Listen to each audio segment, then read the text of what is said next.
భద్రాద్రి కొత్తగూడెం జిల్లా అశ్వరావుపేట నియోజకవర్గంలో అధికార కాంగ్రెస్ పార్టీకి షాక్ తగిలింది. అశ్వరావుపేట మండలం కొత్త కావిడిగుండ్ల గ్రామంలో కాంగ్రెస్తో పాటుగా పలు పార్టీలకు చెందిన 50 కుటుంబాలు బీఆర్ఎస్ పార్టీలో చేరాయి. పార్టీ మారిన వారికి అశ్వరావుపేట మాజీ ఎమ్మెల్యే మొచ్చ నాగేశ్వరరావు పార్టీ కండో కప్పి బీఆర్ఎస్లోకి ఆహ్వానించారు.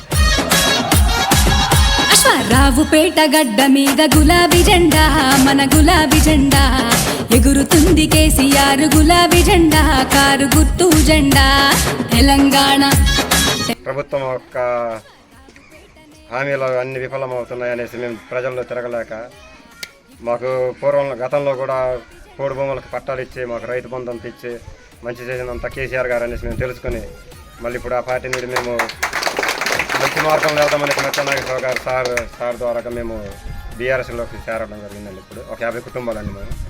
తప్పనిసరిగా మనం అందరం మరి కేసీఆర్ గారు ముఖ్యమంత్రికి అయ్యేలాగా కృషి చేసి మరి కేసీఆర్ గారు ముఖ్యమంత్రికి చేయాలి. చేసినప్పుడు మీ అందరూ అన్ని రకాలుగా మరి ఇప్పుడు 2 సంవత్సరాలు ఉంది, పర్వాలేదు. ఈ 2 సంవత్సరాలు మిమ్మల్ని ఎట్ట కాపాడుకోవాలనేది కూడా మేము మా మండల నాయకులు మొత్తం చూసుకుంటాం. ఎవరికైనా ఆపద వచ్చినా అదే రకంగా మేమందరూ మీరు ధైర్యంగా ఉండండి. ఇందాక మన వాళ్ళు అన్నారు ఇది కేసులు పెడుతున్నారని.